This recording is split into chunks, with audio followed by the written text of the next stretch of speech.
Good morning વાલા વિદ્યાર્થી મિત્રો. દોસ્તો, રિઝલ્ટ આવ્યું છે અને છોકરા અને છોકરીઓ બંને આજે પોતાની જાતને પ્રૂવ કરવા માટે તૈયાર છે.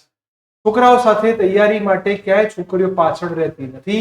એવી આપણી જોડે સરસ મજાની આપણી એવી દીકરી માહી સોની કે જે 50 માંથી 47 માર્ક્સ લાવ્યા છે. 3 જ માર્ક્સ કપાયા છે. આજના સમયની અંદર જ્યારે કોમ્પિટિટિવ એક્ઝામનો માહોલ છે ત્યારે કઈ રીતે મહેનત કરવી જોઈએ, જ્યારે 10માં ભણતા અને હવે 11-12 સાયન્સમાં છીએ તો બંને વચ્ચેની શું જર્ની છે એ આપણને સમજાવશે. પ્લીઝ વેલકમ માહી સોની. બોલો માહી બેટા, શું જર્ની રહી? 10માંથી 11માં આયા, અપ એન્ડ ડાઉન્સ આયા, કેવું છે ફિઝિક્સ?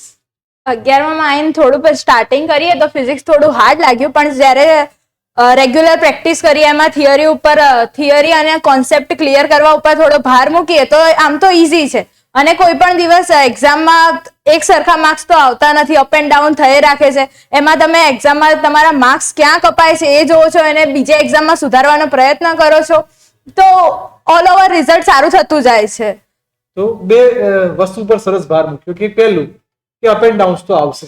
વિરાટ કોહલી કદાચ એક મેચમાં 100 રન મારે અને બીજી મેચમાં કદાચ 10 રનની અંદર બી આઉટ થઈ જાય તો એના કારણે એક્ઝામથી ડરવાની જરૂર નથી. એ વસ્તુ જુઓ કે ક્યાં માર્ક્સ કપાયા છે અને હવે એને કઈ રીતે ગ્રાફને આપણે ઉપર લઈ જઈશું. તો આ સિવાય બીજી કોઈ ટિપ્સ કે સૂત્રો માટે શું કરવું જોઈએ, દાખલા અને થિયરીમાં શું ધ્યાન રાખવું જોઈએ, એમસીક્યુ ક્યારે આપણને આવડશે?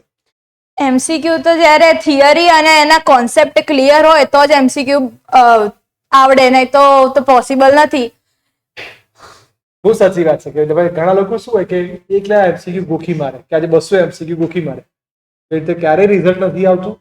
થિયરી સમજ્યા પછી એની પ્રેક્ટિસ કરો તો જ રિઝલ્ટ આવે. તો ઓલ ધ બેસ્ટ અને ખૂબ સરસ મહેનત કરો અને સેકન્ડ એક્ઝામમાં બી આવું જ પરિણામ લાવો અને 12th પછી JEE નીટમાં પણ સરસ સ્કોર આવે. Okay, thank you.